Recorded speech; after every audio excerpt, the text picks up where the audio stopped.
Frozen shoulder, also known as adhesive capsulitis, can be one frustrating condition. Today I'm going to be going over the down and dirties of frozen shoulder, what you can do about it, and in part two, I'll be going over the best exercises. Hi, I'm Dr. Sarah Cosme, physical therapist and strength coach, and this is what I wish more people knew about frozen shoulder.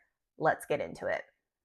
What is frozen shoulder? It is also known as adhesive capsulitis. It is described as a gradual and progressive onset of pain and stiffness. Active range of motion is how much motion you can do on your own. Passive range of motion is the movement of joint without using your muscles. Frozen shoulder affects both active and passive range of motion, most specifically external rotation. Flexion and abduction are also affected. People will report difficulty with sleeping, dressing, especially putting on and off bras and getting arms into sleeves, washing their back, and reaching overhead. There are two types of frozen shoulder. Primary, also known as idiopathic, meaning the cause to occur is unknown. This most likely occurs in women ages 40 to 65 years old or have had frozen shoulder in the opposite arm. Secondary frozen shoulder includes the following risk factors. Note that this is not a comprehensive list. There is some research that menopausal hormonal therapy may be helpful in preventing frozen shoulder and even with symptom relief. We do need more research and more higher caliber research in order to show that link and create guidelines. It is important to know that currently, right now, menopausal hormonal therapy is not indicated to help with frozen shoulder. It is indicated to help with perimenopausal symptoms. A comprehensive list, but the top 3 possible other shoulder conditions and how they present differently than frozen shoulder. Shoulder arthritis is typically described as pain that happens more in the morning and less pain after quote-unquote warming up. Rotator cuff pathology tends to have full passive range of motion, and arm weakness is shown by the inability to hold the arm up mid-air, but realize pain may be present as well. Also, people will tend to report catching pain as the arm moves up. Shoulder instability may have a history of dislocation. Excessive active and passive range of motion will be also present, and the person will not like their shoulder being positioned in end ranges, which relies on ligament and muscle control rather than bony support. So what happens inside of the joint when frozen shoulder becomes an issue? Your shoulder has a lot of different components inside the joint to help make sure your shoulder is able to move in all different sorts of motions.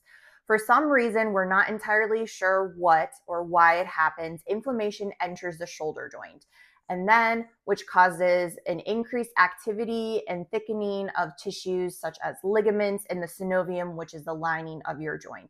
This leads to that feeling of tightness and inability to move your arm. However, that might not be the only reason that explains why motion is limited in frozen shoulder.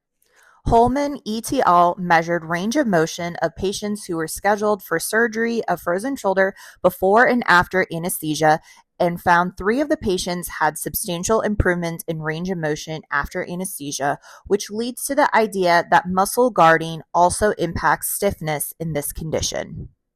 Frozen shoulder is almost described as 3 stages: freezing, frozen, and thawing, in which people move from one stage to another. Freezing, in which is described as pain dominant, especially at night, with gradual range of motion loss. Frozen, which is described as substantial loss of motion and pain.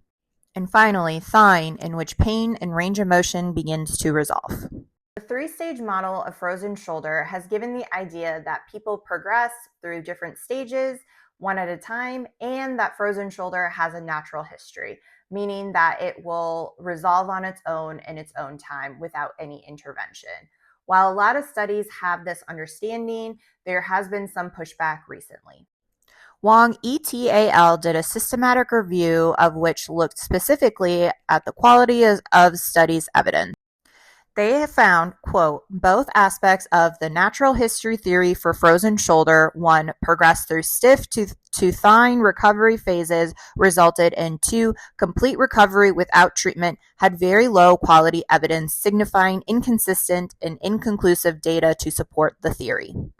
While I can't give you an exact timeline, it is important to know that this will take time and that you can do things to help your recovery. It is important to not focus on trying to get to the next stage, instead, trying to focus on improvements that you see in your daily life, in pain, and in range of motion, week by week and month by month. Next, we're going to go over treatments, starting with physical therapy. Physical therapy mainly focuses on improving range of motion, decreasing pain, and increasing the strength of shoulder and surrounding tissues. The evidence that stretching improves range of motion, regardless if it's done by a therapist or patient. The most important aspect to note is that aggressive stretching does not help and can even create worse outcomes. This means knowing what stretches and what exercises to do based on your irritability level of your shoulder. Mobilizations done by therapists can help with pain and range of motion, but isn't needed.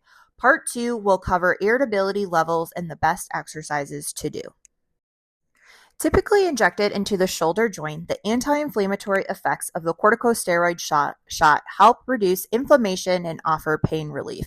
Consistent evidence shows improvement in pain and range of motion in the short term. But in the long term, studies showed no difference in pain, function, and range of motion of those who got the cortisone shot and those who didn't.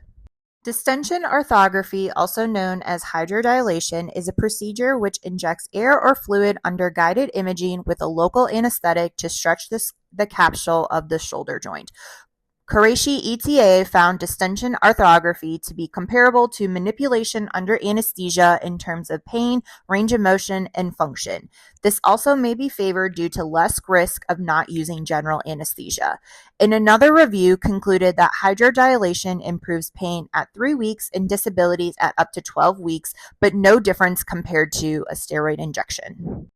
Manipulation under anesthesia is when a surgeon manually stretches your arm under general anesthesia. Surgical release is also another option in which the surgeon cuts part of the capsule for more controlled release of the capsule. This also may be an option if manipulation under anesthesia fails. That was a lot of information. Let's go through a summary talking about what we just went through in this video. Frozen shoulder, also known as adhesive capsulitis, is the gradual onset of pain and stiffness affecting shoulder external rotation, shoulder abduction, and shoulder flexion. People will often complain of pain with sleeping, reaching overhead, and dressing. While traditionally thought to progress through the 3 stages of freezing, frozen, and thawed, newer studies indicate that this timeline isn't quite as predictable or guaranteed to fully resolve on its own without intervention. Treatment recommendations initially include corticosteroid injections to help with muscle guarding and pain, paired with stretching and strengthening exercises that take into account your shoulder's irritability level. More aggressive surgical options are available. In part 2, I will be discussing what lifestyle factors and what exercises you should be doing based on the irritability level. If you found this video helpful and you learned a lot about frozen shoulder, be sure to like this video and subscribe.